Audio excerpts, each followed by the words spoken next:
नमस्कार, मी स्मिता निराळे, happiness lifestyle coach.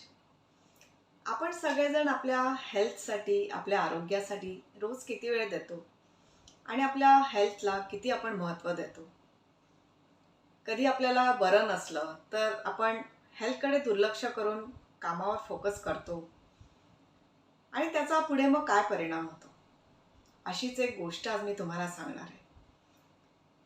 तब्येतीची, आपल्या हेल्थची, आपल्या बॉडीची हेळसांड केली, वेळेवर लक्ष नाही दिलं तर पुढे काय त्याचे कॉन्सिक्वेन्सेस होऊ शकतात, त्याचा आपल्या फायनान्शियल लाईफवर कसा परिणाम होऊ शकतो, हे आज मी तुमच्याबरोबर शेअर करणार आहे.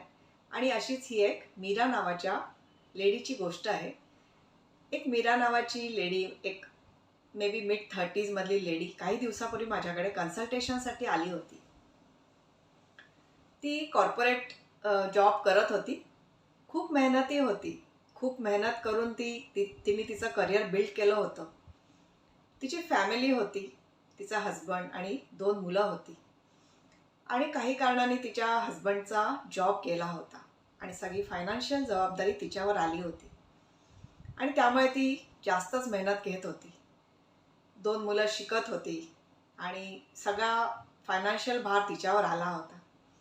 साहजिक आहे, ती स्ट्रेस होऊन गेली होती. आणि ही मुंबईतल्या मीराची गोष्ट आहे. ती मुंबईत राहते. तुम्ही समजू शकता मुंबईतलं लाईफ कसं असतं, एखाद्या वर्किंग वुमनचं मुंबईतलं लाईफ कसं असतं. तिचं ऑफिस घरापासून खूप लांब होतं. ट्रॅव्हल करायचं, मुलांचा अभ्यास, शाळा, घर, ऑफिस, ट्रॅव्हलिंग हे सगळं तिला सांभाळावं लागत होतं. आणि पुन्हा हजबंडचा जॉब नाही आहे, ते जे स्ट्रेस होतं ते वेगळंच. आणि या सगळ्या परिस्थितीमध्ये ती खूप मेहनतीने काम करायची. जास्त वेळ ऑफिसमध्ये थांबायची, कारण मे बी तिला असं वाटलं की प्रमोशन मिळेल, आपल्याला करिअर ग्रोथ मिळेल आणि त्याचा फायनान्शियल फ्रीडमसाठी तिला फायदा होईल. अशा विचाराने ती खूप मेहनत करत होती, खूप वेळ देत होती. आणि हळूहळू तिची हेल्थ बिघडायला लागली.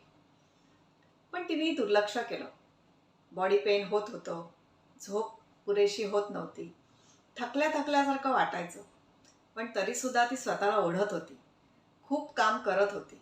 आणि बॉडी काय सांगते त्याच्याकडे तिने लक्षच दिलं नाही. तिला तेवढा वेळच नव्हता. ती तिच्या करिअरमध्ये, घरांमध्ये, मुलांमध्ये खूप बिझी होती. तुमचं असं कधी झालंय का? बॉडी सांगते थोडा आराम करा, पण आराम केला नाही, तसंच ओढत नेलं, दुर्लक्ष केलं आरोग्याकडे, हेल्थकडे. आणि नंतर त्याचे परिणाम भोगावे लागले. नंतर जबरदस्तीने बिछाना पकडावा लागला. असं तुम्ही कधी एक्सपिरियन्स केलाय का? मीराचं सुद्धा अगदी असंच झालं. या ओव्हरलोडमुळे, स्ट्रेसमुळे तिच्या बॉडीने तिची साथ देणं हळूहळू कमी केलं. तिच्या हातून काम होईनासं झालं. फोकस ती करू शकत नव्हती. तिचा कामाचा स्पीड कमी झाला. खूप बॉडी पेन व्हायला लागलं आणि कशातच लक्ष लागत नव्हतं. सारखा वीकनेस फील व्हायचा. आणि तरीसुद्धा ती तसंच ओढत होती. पण एक दिवशी बॉडीने गिवअप केलं आणि तिला डॉक्टरकडे जावं लागलं. ती डॉक्टरकडे गेली, सगळ्या मेडिकल टेस्ट झाल्या आणि त्याच्यानंतर डॉक्टरच्या व्हिजिट्स वाढतच गेल्या. तिच्या स्ट्रेसमुळे तिच्या बॉडीमध्ये हॅवॉक क्रिएट केला होता. बरेचसे हेल्थ प्रॉब्लेम्स तिला सुरू झाले. आणि ही टेस्ट, ती टेस्ट याच्यामध्ये तिचा वेळ जायला लागला. ऑफिसमध्ये तिच्या सुट्ट्या व्हायला लागल्या. मेडिकल बिल्स वाढायला लागले. आणखी हा ॲडिशनल स्ट्रेस तिच्यावर यायला लागला. आणि या सगळ्या परिस्थितीमुळे ती अगदी कोलमडून गेली. काय करावं तिला समजत नव्हतं. मग एक दिवशी तिने ठरवलं, आता इनफ इज इनफ. आपण आपल्या लाईफचा कंट्रोल आपल्या हातात घ्यायचा. हे असं करून चालणार नाही. आरोग्याची, हेल्थची हेळसांड करून चालणार नाही. याचा परिणाम तिच्या फॅमिलीवर होत होता आणि मेन म्हणजे तिच्या फायनान्शियल लाईफवर होत होता.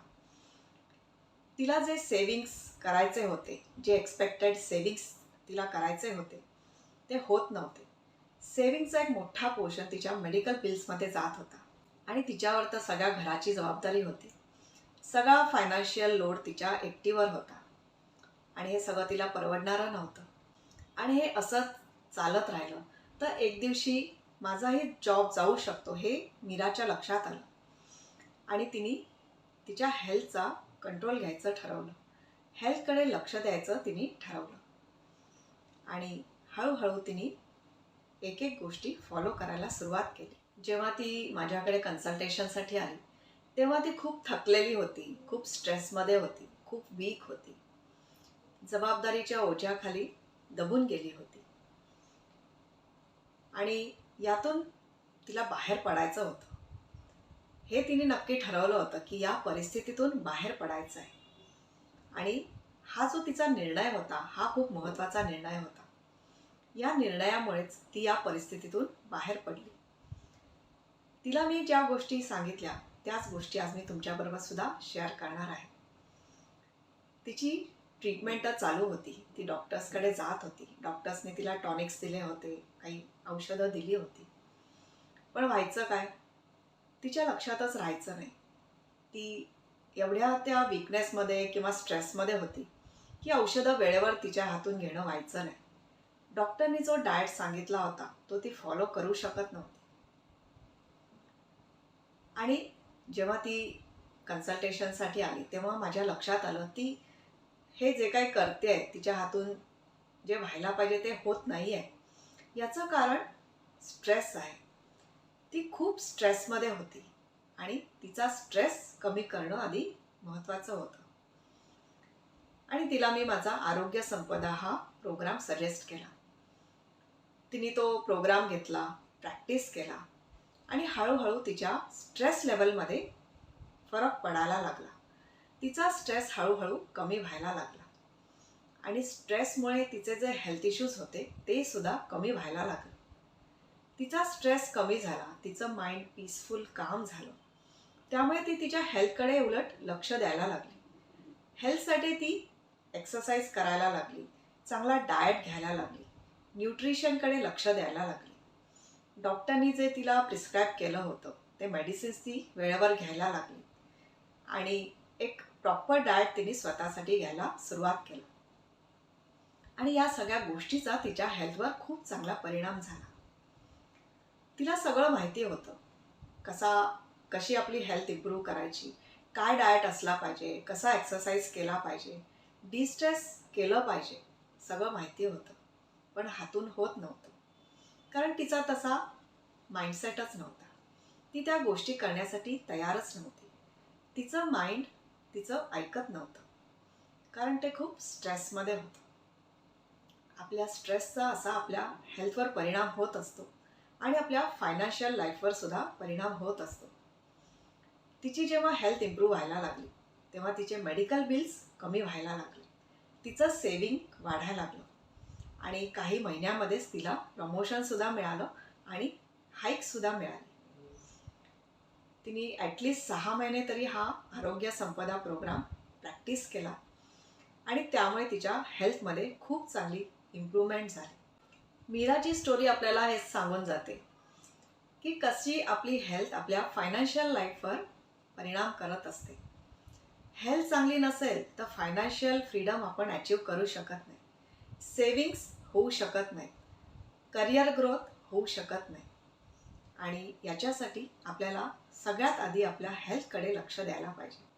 तुम्ही सुद्धा मीरासारखे हेल्थ आणि फायनान्शियल लाईफमध्ये स्ट्रगल करत असाल तर मी तुम्हाला माझ्या आरोग्य संपदा या फ्री वर्कशॉपसाठी इन्व्हाइट करते. हा आरोग्य संपदा वर्कशॉप अटेंड करण्यासाठी डिस्क्रिप्शन बॉक्समध्ये दिलेल्या लिंकवर तुम्ही रजिस्टर करा. डिस्क्रिप्शन बॉक्समध्ये व्हॉट्सअप ग्रुप लिंकसुद्धा दिलेली आहे, ती लिंकसुद्धा तुम्ही जॉईन करा. आणि हो, एक गोष्ट सांगायचीच राहिली. काही दिवसापूर्वीच मीराने शेअर केलं की तिची ट्रान्सफर तिच्या घराच्या जवळ एका ऑफिसमध्ये झाली आहे आणि त्यामुळे तिचा ट्रॅव्हलिंग टाईम खूप वाचतो आहे, तिची एनर्जी खूप वाचते आहे. तुम्ही जर मुंबईमध्ये असाल, ट्रॅव्हल करत असाल जॉबसाठी, तर या गोष्टीचं काय महत्त्व आहे हे तुमच्या नक्की लक्षात येईल. तर अशी ही मीराची स्टोरी होती. आय होप तुम्हाला ही स्टोरी आवडली असेल. यातून आपल्याला घेण्यासारखं हेच आहे की आपल्याला आपल्या आरोग्याकडे आधी लक्ष द्यायला पाहिजे आणि मगच आपण आपलं फायनान्शियल लाईफ बिल्ड करू शकतो. एक चांगल्या क्वालिटीचं लाईफ जगण्यासाठी पैसा तर आवश्यक असतो. आपण मेहनतीने कमवलेला पैसा मेडिकल बिल्समध्ये न घालवता एक चांगल्या क्वालिटीचं लाईफ जगण्यामध्ये आपण स्पेंड केला पाहिजे आणि त्याच्यासाठी पहिल्यापासूनच आरोग्याची चांगली काळजी घ्यायला हवी. हेच मीराची स्टोरी आपल्याला सांगते आहे. ही स्टोरी तुम्हाला आवडली असेल, हा व्हिडिओ आवडला असेल तर नक्की या व्हिडिओला लाईक करा. तुमच्या कॉन्टॅक्ट्समध्ये सुद्धा शेअर करा. काही लेडीज इवन जेंट्स असे असतील की जे आपल्या आरोग्याकडे लक्ष न देता करिअरच्या मागे लागलेले आहेत, पैसे अर्निंगच्या मागे लागलेले आहेत. ते तर होईलच, पण त्याच्यासाठी आधी आरोग्य चांगलं असणं खूप महत्त्वाचं आहे.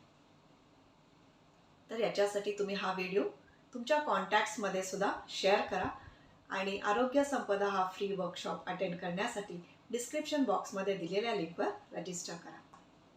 थँक्यू.